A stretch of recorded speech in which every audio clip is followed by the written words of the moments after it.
Abraham Lincoln, the 16th President of the United States, a man whose name is synonymous with freedom, equality, and unity, a hero in the eyes of many, the great emancipator, who led the nation through its darkest hours. But what if I told you there's another side to this legend, a side of Lincoln that history often forgets to mention, a side that challenges the very ideals he's praised for, a side that might make you question the true cost of his presidency? History has been kind to Abraham Lincoln, and rightfully so, right? After all, he ended slavery, preserved the Union, and shaped the modern United States.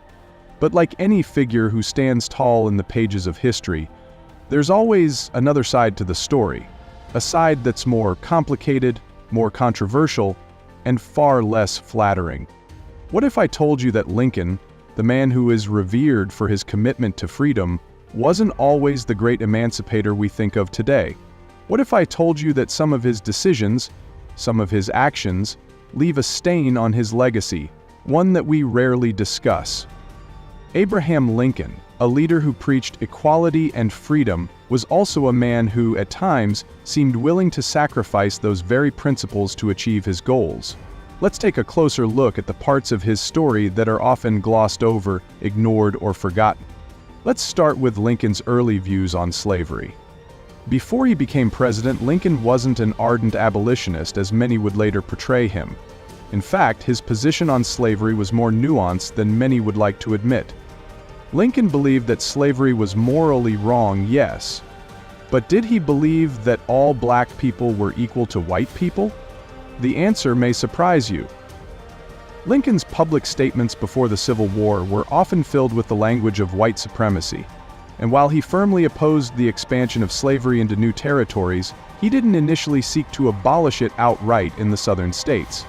In fact, when the Civil War first began, Lincoln's primary goal wasn't the freedom of enslaved people, it was to preserve the Union, even if that meant allowing slavery to continue where it already existed.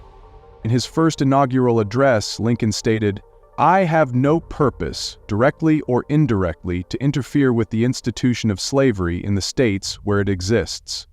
These were not the words of an uncompromising abolitionist. They were the words of a politician trying to hold a fractured nation together. Lincoln's reluctance to act decisively against slavery early on is a reminder of how complex the politics of the time were.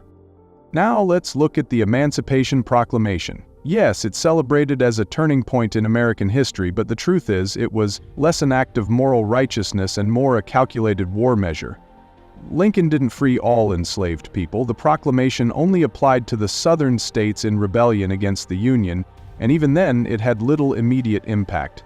It didn't free a single enslaved person in Union states or border states where slavery was still legal. It was a move to weaken the Confederacy, to disrupt its economy, and to gain a strategic advantage in the war. The proclamation was an essential step toward ending slavery, but it was also a reflection of Lincoln's political pragmatism. Let's talk about Lincoln, the wartime president. The same man who is hailed as a hero for holding the Union together is also the man who suspended civil liberties, shut down newspapers, and arrested political opponents without trial. In the name of saving the Union, Lincoln trampled on the very freedoms he claimed to protect. In 1861, he authorized the suspension of habeas corpus, the constitutional right to be informed of criminal charges. Thousands of suspected Confederate sympathizers and even political enemies were detained indefinitely. Lincoln's government imprisoned thousands of citizens, including prominent journalists and political leaders who opposed the war. It's a chilling reminder that even the most revered leaders can wield power in ways that contradict their high ideals. And then there's Lincoln's approach to Native Americans. While Lincoln is often portrayed as a savior for enslaved African Americans, his record with Native Americans is less admirable.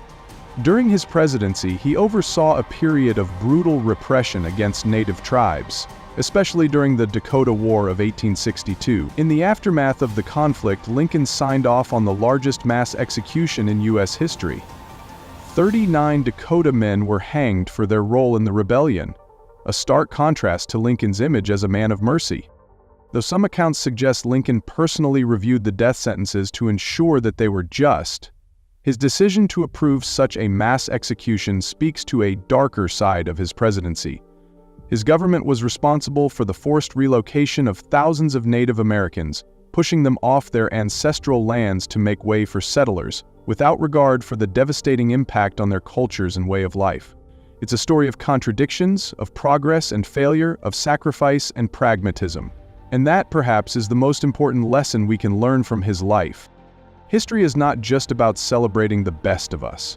It's about confronting the full truth of who we were and who we continue to be.